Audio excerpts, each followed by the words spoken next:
अस्सलाम वालेकुम प्यारे दोस्तों, मैं हूं आपका दोस्त साकिब अहमद आफरीदी। उम्मीद करता हूं कि आप सब खैरियत और आफियत से होंगे। दोस्तों, खुशामदीद आप सबका मेरे तीसरे व्लॉग में। जैसा कि आपको मालूम है कि मैं इस वक्त फ्रांस में रहता हूं और मैंने सोचा कि क्यों ना खुद भी यहाँ की खूबसूरत जगह को एक्सप्लोर करूं और आप सबको भी इन खूबसूरत और तारीखी मकामात की सैर करवाऊं। तो आज हम निकल रहे हैं एक नई और ख़ास लोकेशन की तरफ, जहाँ हम खुद भी घूमेंगे और आपको भी ज़बरदस्त एक्सपीरियंस देने की कोशिश करेंगे। तो चलिए जी, शुरू करते हैं आज का ये खूबसूरत सफर और देखते हैं कि आज हमें क्या कुछ नया देखने को मिलता है। दोस्तों, चलते हैं अगले हिस्से की तरफ। सबसे पहले मैं अपने घर से निकलकर ट्रम के स्टॉप पर पहुंचा, जहां थोड़ी देर इंतजार किया और फिर ट्रम आ गई। मैं ट्रम में बैठ गया और रास्ते का मजा लिया और आखिरकार ट्रम ने मुझे मेट्रो नंबर 7 पर छोड़ दिया। यहाँ उतर कर हम अगली लोकेशन की तरफ बढ़ते हैं। दोस्तों, अब हम पहुंच गए हैं मेट्रो स्टेशन के अंदर। सबसे पहले मैंने अपना मेट्रो का कार्ड स्कैन किया। जैसे ही मैंने कार्ड स्कैन किया, गेट ओपन हो गया।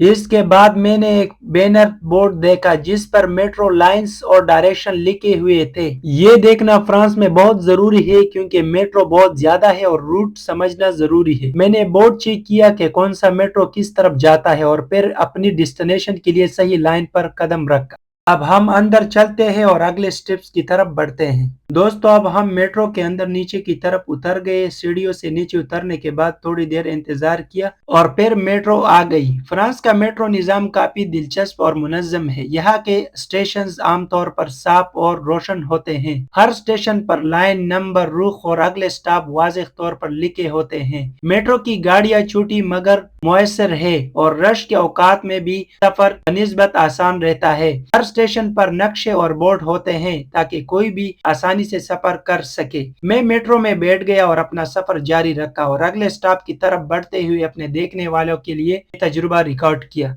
दोस्तों, अब हम पहुंच गए हैं अपनी मंजिल के करीब। मेट्रो स्टेशन के अंदर उतरकर मैंने एग्जिट की तरफ कदम बढ़ाया और जैसे ही मैं एग्जिट से बाहर निकला, मैं पहुंच गया इस जगह पर जहां मैं जाना चाहता था। यहाँ आकर मैंने अपनी नजर से इलाके का जायजा लिया और अपना सफर आगे शुरू किया अपने डेस्टिनेशन की तरफ। दोस्तों, अब हम मॉल के मेन गेट की तरफ चल रहे हैं जहां हम जाना चाहते हैं। रास्ते में काफी लोग नजर आ रहे हैं क्योंकि ये जगह बहुत मशहूर है। यहाँ आमतौर पर सियाह, खानदान और बच्चे आते हैं अपनी जरूरियात और खरीदारी के लिए और अपने बच्चों के लिए भी शॉपिंग करते हैं। जिस मॉल में हम जा रहे हैं वो पेरिस के सबसे बड़े शॉपिंग मॉलों में से एक है। यहाँ लोग और खानदान इकट्ठे आते हैं और हर तरफ खरीदारी का मजा और खुशगवार माहौल देखने को मिलता है। पहले देखते हैं हम अंदर पहुंचकर क्या क्या देखते हैं। जैसे ही मैंने मॉल के अंदर एंट्री की तो मेरा नजर एक खूबसूरत मॉल के छत पर पड़ गया जो बहुत खूबसूरत ही बनाया हुआ था। ये छत आर्ट नोवो स्टाइल में बनाई गई है और 1912 में मुकम्मल हुई थी, यानी तकरीबन एक सदी से ज्यादा पुरानी है।